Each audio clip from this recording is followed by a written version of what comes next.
Olá, meu amigo, minha amiga da estrada e meus amigos roteiros, sejam bem-vindos a mais um episódio do Rota da Saúde. Meu nome é Narciane Bertolassini, sou psicóloga da Transportadora Garbuio. Para curtir este e outros dos nossos episódios de todos os nossos programas, você pode ir nos nossos canais no YouTube, no Spotify e no Instagram. Então entre, compartilhe, curta, passe para todos os familiares que com certeza você vai levar aí informação para quem você ama. Bom, nós vamos falar hoje de um assunto que pode ter ficado esquecido para muitas pessoas. Quem tem aí um pouquinho mais de 30, os 30 a mais, vai lembrar de uma época onde se tinha na televisão, era comum ter na televisão comerciais com cowboys, comerciais bonitos, com músicas bacanas, sobre cigarro. Com o tempo, isso foi tendo toda uma campanha e foi diminuindo. Hoje você já não vê mais isso na TV aberta, pelo menos. Era comum também você ver filmes, novelas, programas de televisão onde tinham pessoas fumando. Era um hábito muito comum. Apesar de ter mudado um pouco esse cenário e por isso parecer que as coisas realmente mudaram, que a gente não deva mais se preocupar com esse assunto, que você pode estar enganado. Afinal de contas, ainda existem muitas pessoas com o hábito do tabagismo, como a gente chama, e é sobre isso que a gente vai falar hoje. Como que isso ainda está presente na nossa sociedade e principalmente no trânsito, né, nas boleias. Para falar sobre esse assunto, eu trouxe uma pessoa que é experiente em fazer palestras, em falar sobre esse tema e principalmente na prevenção. Trago de volta minha amiga Natália Mangili, que é psicóloga da Unimed de Bauru, e vai falar para a gente como que está esse cenário hoje, como que isso afeta a vida do motorista e um pouquinho mais de outras questões aí que a gente vai falar no decorrer do episódio. Então fique aqui conosco até o final, porque com certeza terão informações preciosas para todos vocês. Natália, seja bem-vinda de novo aqui ao Rota da Saúde, para a gente falar desse tema tão importante, não menos importante do que os outros, né? Seja bem-vinda. Oi, pessoal, bom dia. Agradeço o convite de estar aqui voltando mais uma vez. É sempre muito gostoso os nossos bate-papos aqui. E hoje a gente vai falar, então, sobre o tabagismo, né, a questão do cigarro, que, como você falou, ficou um pouco esquecida, mas ainda está presente. Todo mundo conhece alguém que fuma, né? E sim, teve uma diminuição com todas essas campanhas, mas os malefícios, as consequências do cigarro continuam para quem fuma. Então, a gente precisa sempre estar resgatando e pensando sobre isso, porque a prevenção, ela vem da informação, né? Então, é isso que a gente vai fazer hoje, trazer um pouquinho de informação para que a gente possa levar quem faz uso do cigarro a pensar, a refletir sobre a própria saúde. Você está falando algo muito importante. Eu tenho um exemplo pessoal, mas daqui a pouco eu falo. Pedi autorização para ela para falar, mas eu vou comentar um pouquinho mais para o final. Mas o quanto que a gente que já conviveu, inclusive, com quem é fumante, ou ex-fumante, ou um tabagista, como a gente fala, né? A gente se preocupa com esse tema, porque a gente sabe os malefícios que isso pode vir a cometer, né, com o longo do tempo, ou a curto, a longo prazo. Então, Nath, muito obrigada de novo pela sua participação. Eu acho que o seu conhecimento sobre isso, enquanto psicóloga, a gente vai poder falar até um pouco mais do que só os efeitos físicos, que já são grandes, mas a gente deixa de falar um pouco sobre esses outros efeitos, né, mentais, sociais. Então, com certeza vai ser uma conversa muito bacana. E por falar nisso, como a gente estava falando, né, o cigarro faz parte da vida de muitos motoristas ainda, né? Então eu queria que você tentasse falar um pouquinho sobre, tem relação assim com a questão do estresse, da profissão, da ansiedade, talvez por ficar longe de casa, dessa rotina deles, porque ainda existe um número expressivo de motoristas que são tabagistas. Uhum. Olha, né, a gente pode pensar assim que o cigarro ele está mais presente nesse público, né, que a gente está conversando aqui dos caminhoneiros por conta dessa questão, principalmente da solidão, né? O cigarro acaba entrando como um companheiro ali, ele vem tapar um buraco que muitas vezes fica nessas longas horas, né, na estrada, nessa batida, né, da viagem aí do caminhoneiro. Então, o cigarro, ele traz uma resposta de sensação de bem-estar, de distração, né? Às vezes, quando eu tô com sono, eu vou lá, eu acendo, né? Então, o ato de acender, de tragar, de estar segurando, de estar soprando, baforando, tudo isso pode dar, né, num primeiro momento, a sensação de que eu estou mais alerta, de que eu estou me distraindo, né? Se eu estou estressado, o ato de fumar também, a gente vai explicar um pouquinho mais sobre isso mais para frente, mas pode relaxar, dar esse relaxamento momentâneo, dar esse alívio da ansiedade, né? Às vezes ajuda a distrair um pensamento, uma preocupação que está ali recorrente. Então, o caminhoneiro está lá preocupado com alguma coisa. Então, vou acender um cigarro para distrair, para espairecer. Então, a gente tem todo esse alívio, né, do desconforto emocional, de estresse, de ansiedade que o cigarro aparentemente dá. Engana o cigarro, eu brinco que o cigarro atraiçou ele engana a gente, né? Então, gera isso. A gente tem um outro fator, que é o fator social do cigarro, tá?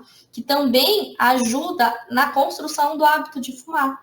Então, normalmente, quando a gente a pausa para conversar, né? Vou conversar, paro no posto, faço a parada, tem um pessoalzinho ali, tá fumando, eu vou lá junto, vou conversar. Então, a gente tem um fator social que o cigarro também agrega. Então, além do fator de relaxar, de desestressar, a gente tem essa questão da cultura, né? Então, todo mundo, ali, a maioria das pessoas com quem eu convivo fuma, para eu fazer algum vínculo, alguma conexão na hora que eu estou numa parada, na hora que eu estou num grupo, eu começo também a fazer, né, construir o hábito de fumar, ir lá, dar uma tragada, pegar né, dividir, compartilhar. Então, acaba reforçando o hábito e reforça a associação também de que fumar relaxa, né? Então, eu paro, vou conversar, acendo cigarro, então parece que o cigarro relaxa, né? Então, a gente tem toda essa combinação de fatores culturais, sociais e físicos, emocionais, que vão ajudando, né, a criar o hábito de fumar e a associação de que fumar relaxa. Então, o cigarro, num primeiro momento, ele dá essa impressão e ele tem a ver com o estresse, com a solidão e com a vida, com essas particularidades da vida de quem está na estrada. Ele poderia dizer assim que ele é uma fuga, ou a gente poderia dizer que é uma tentativa de, vamos dizer, que a gente chama, né, de inconscientemente ser um remédio para essas questões? Ou tudo? Acho que as duas coisas, né? Uma fuga, às vezes, quando a gente está numa ansiedade, numa preocupação, e eu quero desviar a atenção, né, daquele pensamento que é recorrente, mas o fato de achar que o cigarro vai ser o remédio do que não está legal. Então, se eu estou ansioso, o cigarro vai resolver. Se eu estou estressado, o cigarro vai ser o remédio. Se eu estou com sono, o cigarro vai espantar o sono, achar que o cigarro é a solução do problema, quando, na verdade, a gente vai ver que muitas vezes ele é a causa.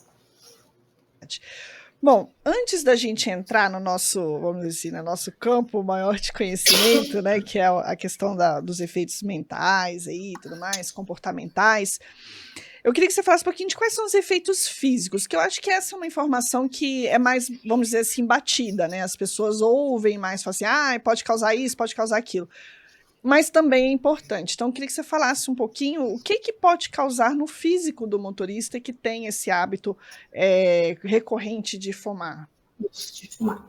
Perfeito. Eu resolvi trazer um dado, né, que até quando eu vi, ele me surpreendeu, né? A gente sabe que o cigarro mal, fumar mata, mas a gente associa muito isso a parte pulmonar, né? Problemas de pulmão, problemas respiratórios, e às vezes a gente não vê isso com tanta frequência próximo, né? Das pessoas que fumam com a gente.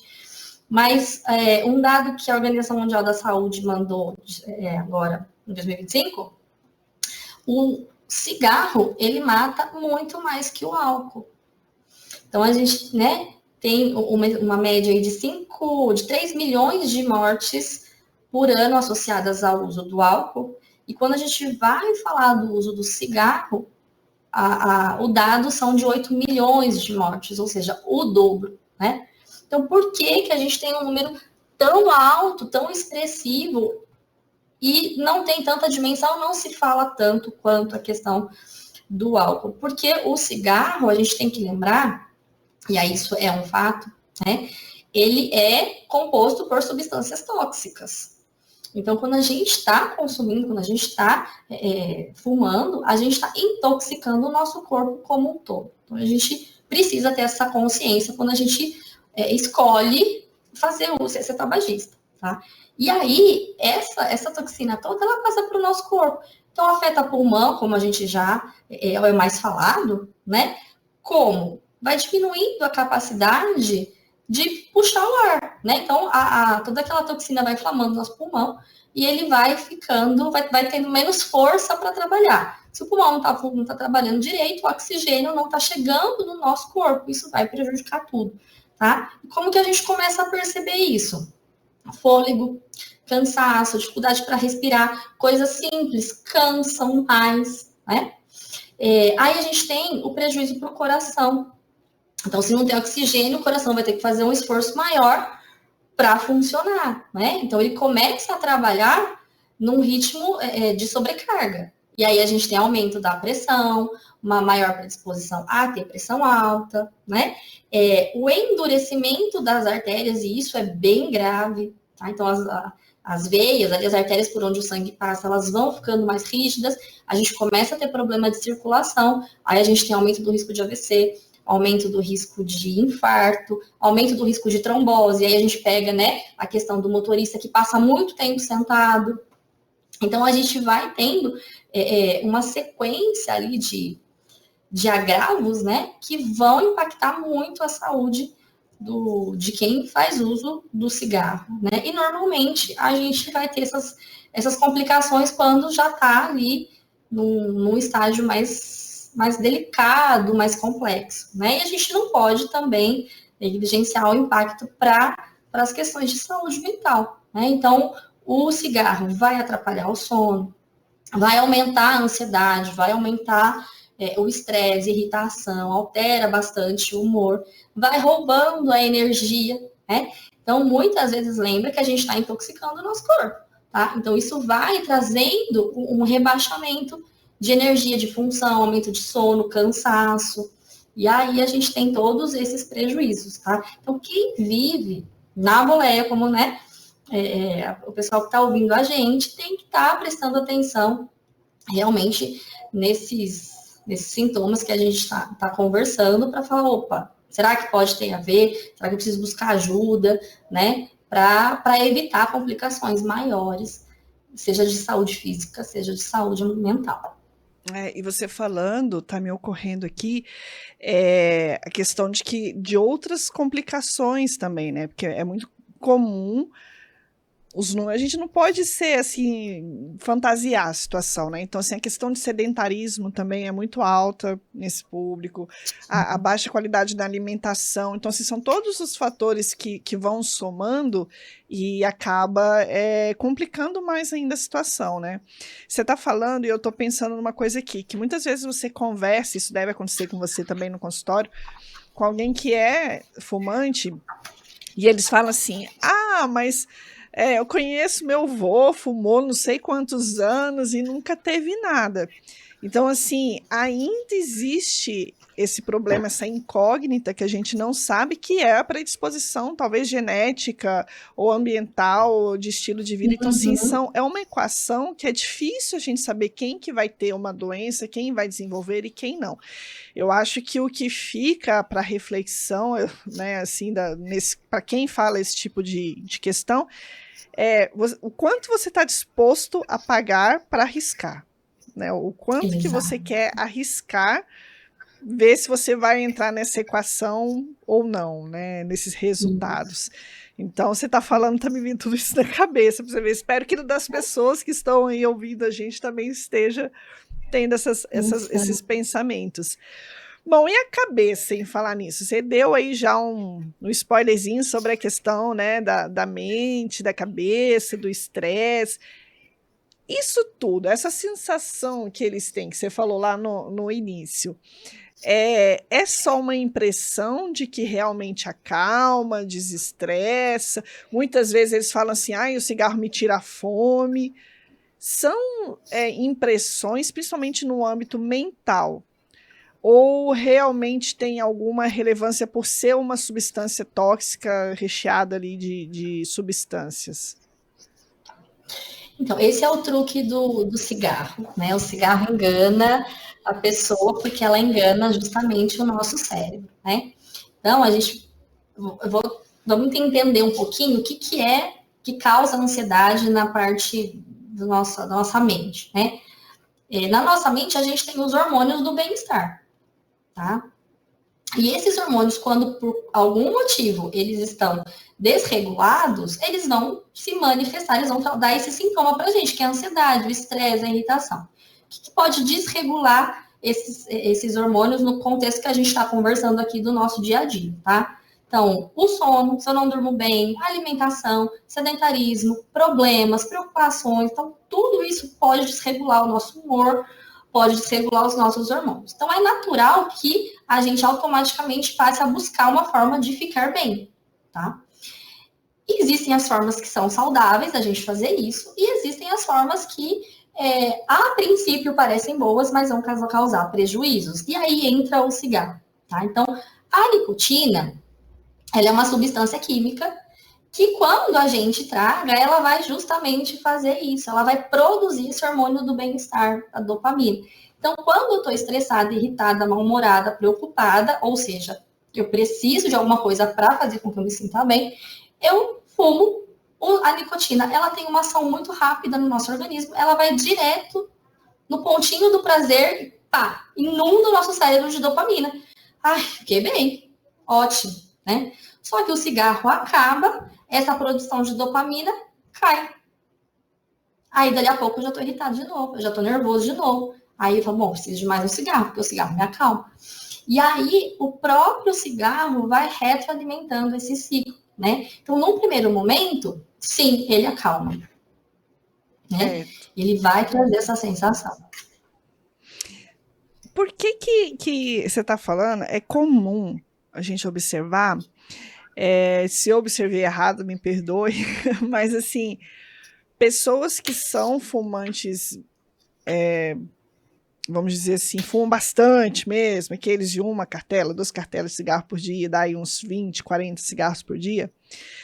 Quando eles ficam sem fumar, cada um por um determinado tempo, eles dão aqui uns sinais, assim, muitas vezes físicos, que a gente consegue observar. Muitos tremores, começam a ficar irritados, a perna muito inquieta. A inquietude é uma característica muito, muito assim, perceptível em quem fuma bastante e está um tempo sem fumar.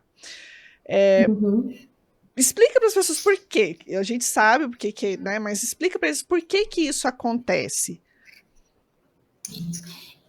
Isso é bem característico, Nani, da abstinência, né? Então, muitas vezes as pessoas não têm a dimensão justamente por ser um hábito, por ser algo culturalmente aceito, né? Então é normal fumar.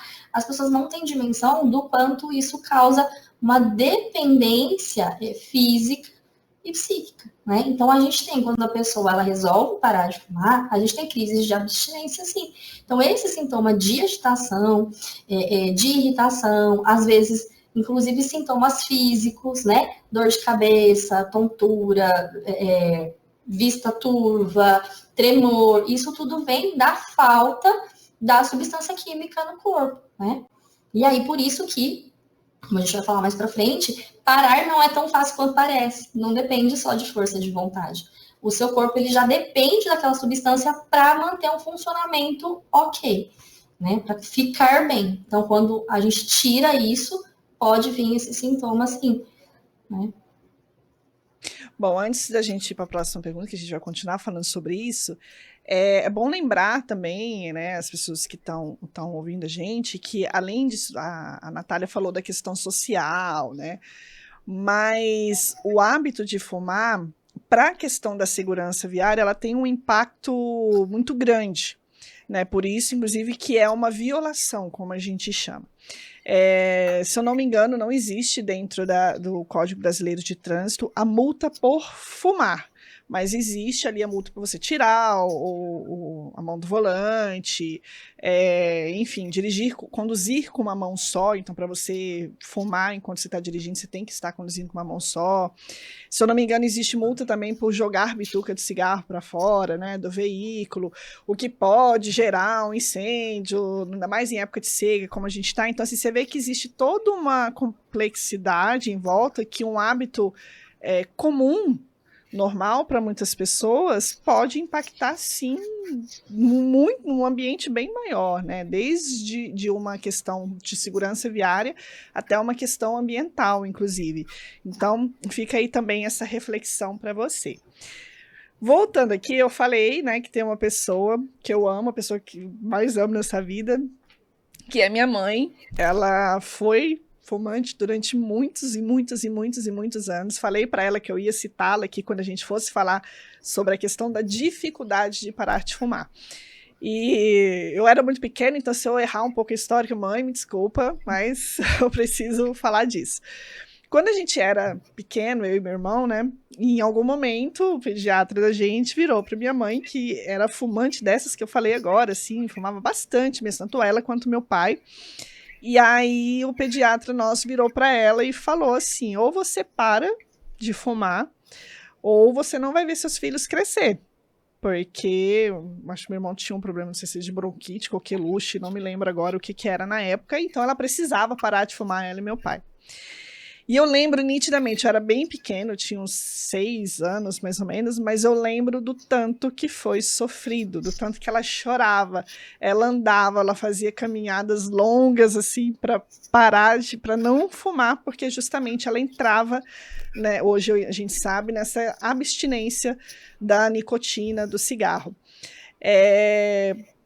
Vamos falar sobre isso? Eu acho que é importante porque, apesar de ser difícil, né, as pessoas têm que saber que é um caminho possível.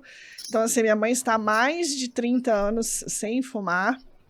Graças a Deus ela conseguiu, nunca mais ela colocou um cigarro na boca, foi um processo difícil, mas ela está, então assim, é um relato de que sim, é possível parar de fumar e viver bem depois e com melhor qualidade de vida. Então, eu queria que você falasse um pouquinho se existem caminhos, quais são esses caminhos, o que a pessoa deve procurar para buscar essa mudança de hábito. É super possível, né? E hoje em dia, ainda bem, é bem mais fácil, né? A gente tem muito mais recursos, seja medicamentosos, seja psicológicos, para acompanhar a pessoa que decide parar de fumar, tá? Então, é importante, você acompanhou a dificuldade da sua mãe, então, para quem fuma, a gente, né, não, como você falou, eu coloquei, não dá para a gente passar pano, dourar a pílula e falar, não tem problema, o cigarro, ele é extremamente tóxico, ponto. Tá? E justamente por ser tão tóxico, é que é difícil esse processo de ficar sem, né? Ele foi feito para gerar dependência, para a pessoa manter o consumo, tá? Então, parar de uma hora para outra, para a maioria das pessoas, é difícil, né? Então, primeira coisa é entender e passar pelo processo de aceitar que, bom, eu preciso parar, não vai ser fácil parar sozinho, preciso de ajuda, né? E aí, buscar os recursos. O primeiro passo é aceitar. Segundo, a gente tem muito medicamento que ajuda nessa etapa, né? Para evitar esses sintomas de abstinência que são difíceis e que muitas vezes é onde a pessoa não consegue sustentar, manter o parar, tá? Então, a gente tem medicações, adesivos, enfim, uma série de intervenções medicamentosas que vão diminuir essa abstinência, esse mal-estar, essa angústia, e a pessoa vai conseguir se manter sem, né? E aí, junto com isso, a gente tem muitas estratégias hoje psicológicas e comportamentais que também vão ajudar nesse processo, né? Para a pessoa realmente não precisar passar sozinha, tá? É importante, então, nesse contexto, né, tô querendo parar de fumar, observar um pouquinho quais são os seus gatilhos, né? Então, em que momentos o cigarro entra, por exemplo? A gente pode mudar algumas rotinas, né? Você falou da sua mãe, eu me lembrei da minha mãe também, quando ela começou a parar de fumar, né? Então, ela foi percebendo os horários que ela tinha mais vontade de fumar e foi mudando ali o dia. Então, se era na hora do café, ela mudou o horário do café, depois na hora de ler o jornal, ela lia o jornal à noite. Então, a gente pode trabalhar identificando quais gatilhos, então, que situações fazem com que eu associe com o cigarro, né? Trabalhar em cima disso ajuda muito, a pessoa vai reprogramando o dia dela e vai desassociando do cigarro, né? Se isso está ligado a emoções também, então, de repente, é forma de lidar com o problema, então eu vou ter que aprender a lidar, a resolver problemas de outras formas. Então, nós temos também estratégias para isso, tá?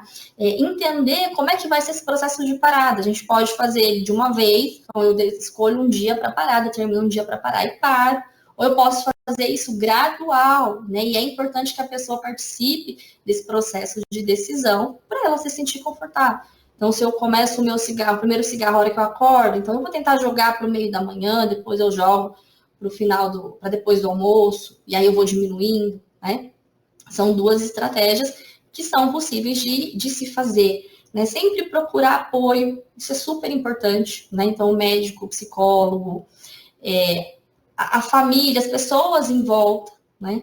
Então, é importante que a família, os colegas, os amigos saibam que você está querendo parar, né? E te apoiem nesse sentido, tá? Te ajudando, inclusive na hora que dá, tô com vontade de fumar, queria um cigarro, não, vamos fazer alguma coisa. E aí ter outras válvulas de escape, né? Que nem a gente falou, se o cigarro ele entra para tapar alguns buracos, a gente precisa de outras formas de tapar esses buracos, né? Então, seja no momento que dá a vontade de fumar, então a gente pode pensar em algumas estratégias que sejam possíveis aí dentro do contexto, né, que a gente está conversando. Beber água gelada é uma estratégia, né, então eu estou nesse processo de parar, mas tem horas que me dá vontade de fumar, então beber água bem gelada, água com gás bem gelada, respirar fundo, soltar o ar pela boca, fazer alongamentos, né? Então, lógico, né? No espaço que seja possível, alongar o corpo, lavar o rosto com água gelada. Então, sempre procurar distrair na hora que vem essa vontade, né? Então, vamos pensar num contexto de estrada, né? Nas paradas, fazer essa questão do alongamento, de ir ao banheiro, lavar o rosto, respirar, né? Respirar fundo, oxigenar o corpo e buscar outra ocupação naquele momento que você está ali, seja de descanso, né? Então, eu vou ligar para a família, vou fazer uma chamada de vídeo, vou pegar o hábito de assistir alguma coisa, botar o WhatsApp em dia ali, no tempo que eu fiquei na estrada.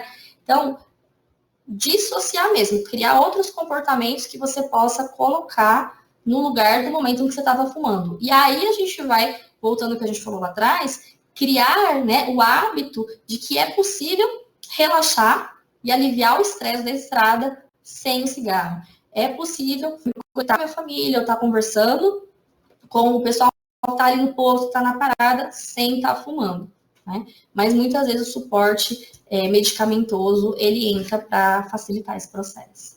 Ai, bacana. Bom, tá quase acabando o nosso papo, mas gostaria de colocar aqui o espaço para você falar um pouquinho agora, para a gente passar o recado para os motoristas, para a sociedade como um todo, para as famílias que estão escutando a gente. A gente falou bastante sobre cigarro, sobre o tabagismo, vamos dizer assim, sobre o fumo clássico, se é que a gente pode falar assim, né? Mas a gente sabe que vem surgindo outras modalidades de cigarros, né? Temos cigarros eletrônicos, narguilés, que vem crescendo aí.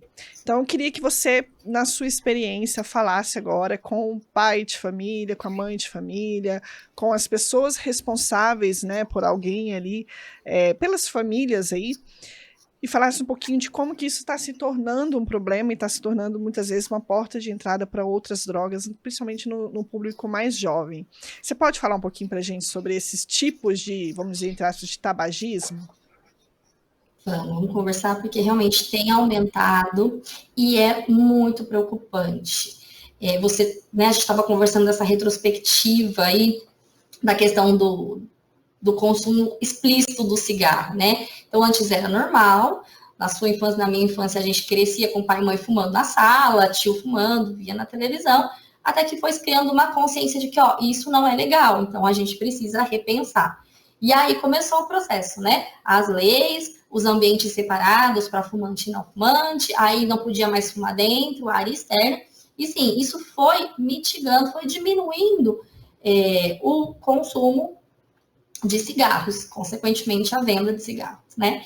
E aí essa campanha por uma vida mais saudável foi aumentando e a gente foi tendo uma diminuição no número de jovens fumantes, certo? Só que aí a gente tem que pensar o quê? As pessoas querem vender. E aí, então, como que a gente vai pegar esse público jovem? Vamos deixar o cigarro atrativo, bonitinho. Porque, como você falou, as propagandas, né, eram contra o cigarro, é fedido, né, não vai te deixar entrar nos lugares. Então, a gente tirou o glamour. Então, vamos botar o glamour de novo, para a gente conquistar mais compradores. Então, é importante a gente ter essa dimensão para entender como que isso está entrando com os nossos jovens. Então, o narguile veio, né, com essências, com a questão do coletivo, né, então todo mundo usando junto. Não, é cigarro, então não faz mal. Vamos ter as casas de narguile, e aí a gente começou a ter essa reintrodução no público jovem.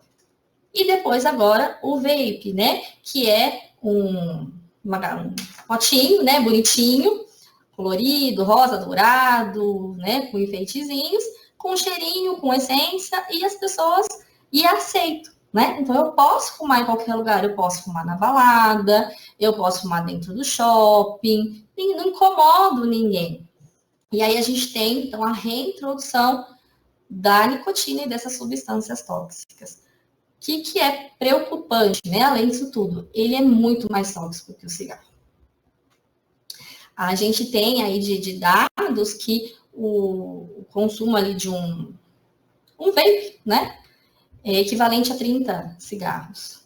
Né? Então, ele é muito mais concentrado e ele traz muito mais prejuízos para a saúde física e prejuízos para a saúde mental, tudo que a gente conversou, muito mais rápido, de uma forma muito mais intensa e aceita, né? Então, as pessoas acham, tudo bem, meu filho tá ali, mas tá fedido, não tá cheirando, é bonitinho, né? É de moranguinho, é de menta. Então, é importante a gente saber que a gente está entrando nesse ciclo de dependência, de exposição ao hábito de usar essas substâncias que não vão nos fazer bem e que pode sim ser porta de entrada para busca de outras experiências com outras substâncias, né? Então, ele é algo preocupante e vale ressaltar que ele é proibido, né? Ele não é liberado nem pela Anvisa, né? Que é o que controla ali a produção do que a gente consome. Então, não se tem controle, né? Sobre o que realmente os nossos jovens, as pessoas estão ali consumindo quando elas estão fumando o vape. Então, vale a pena se você perceber, né? Tem filho, irmão, sobrinho, ou você está curioso, né? Eu fumo cigarro, mas com o cigarro eu não posso estar ali com todo mundo na balada, vou experimentar esse outro tipo de cigarro, é até pior do que o cigarro convencional, né? Ele traz mais prejuízos aí e está atingindo o público cada vez mais jovem. Então, se a gente pensar um retrocesso a tudo que a gente conquistou até agora, né? Verdade, você está falando, eu estou pensando justamente nisso. Bom, é o que a gente estava falando, né, Natália? Eu acho que a conscientização é o mais importante. E isso parte de cada um, do que cada um vai refletir, do que cada um pensa, né, sobre um determinado assunto, né? Você está falando assim, acho que não precisa nem eu pedir para você falar que problema que causa, né, esses tipos de equipamentos, sei lá como é que chama. Porque se o cigarro tradicional já faz os malefícios que a gente estava falando, um que é até 30 vezes mais forte, né? Então a gente faz ideia do que pode causar. Volto a dizer, cabe a cada um analisar o preço que está disponível, talvez, de pagar por uma escolha, né? Então, a gente tem que pensar em... Nossa, é um assunto que a gente ficaria aqui falando, a gente entraria na questão do exemplo, que pode ser que tenha que dar. Então, assim, fica o convite para as pessoas pesquisarem sobre isso, lerem sobre isso. Não é porque a mídia não está mais fazendo campanha contra, que a gente não tem que estar procurando recursos para se informar, né? A gente procura os recursos para usar o que é errado, para fazer o que é errado, por que não procurar também informação de como evitar, né? Permitam-me dizer, mas essas, muitas vezes, ciladas, né? Que as escolhas que a gente toma errada aí vai nos colocar. Nath, muito obrigada pela sua presença. Eu sei que você vai voltar de novo para a gente falar de outros assuntos, mas é sempre muito bom ter você aqui com a gente, porque você traz esse olhar aí dessa prevenção, dessa preocupação, e de uma maneira muito assim leve, sem culpa, sem caçar ninguém assim, em julgamento, né? Então acho que você traz isso de uma maneira bem bacana. Muito obrigada pela sua participação, viu? Imagina, eu que agradeço o convite. Estou sempre à disposição. Eu acho que quando a gente fala de prevenção, como eu falei no começo, é informação. Não dá para a gente fingir que o problema não existe, mas é como você falou, né? Cada um tem que ter a informação para poder decidir o que está disposto a lidar, a enfrentar, né? Mas lembrando sempre que a gente não vive só hoje, a gente tem que procurar estar bem, para viver bem a longo prazo, né? E aí, esse olhar de, deixa eu ver se eu posso melhorar um pouquinho alguma coisa aí no meu autocuidado, para ter saúde e para estar bem para quem a gente ama. É isso aí. Obrigada, e a vocês aí que estão conosco, que ficaram com a gente até o final, que tenha trazido mais informação ainda para vocês, mais reflexão. Qualquer dúvida que vocês tiverem, né, quiser me procurar na empresa, para que depois eu possa levar para a Natália, para ela sanar, pode trazer para mim, que eu levo para ela e a gente depois responde aí para vocês, também para não expor ninguém, mas procurem sempre se colocar em primeiro lugar. Saber que quando a gente fala, vou falar de novo, nosso tema é Rota da Saúde, né? Para a gente manter essa rota aí em busca de uma melhor saúde, uma melhor qualidade de vida, vão ser sempre decisões que a gente vai ter que tomar ao longo dessa rota. Então, que vocês tenham bastante lucidez, bastante reflexão e principalmente muito amor próprio em saber que vocês, a saúde, sempre tem que estar em primeiro lugar. Afinal de contas, para que a gente esteja disponível para a nossa família, para as pessoas que a gente ama, a gente tem que se colocar aí em primeiro lugar e ter atenção com essa questão da saúde sempre. E como a Natália falou, a informação vai auxiliar bastante aí nessa tomada de decisão. A todos vocês, muito obrigada e até o próximo episódio. Até mais.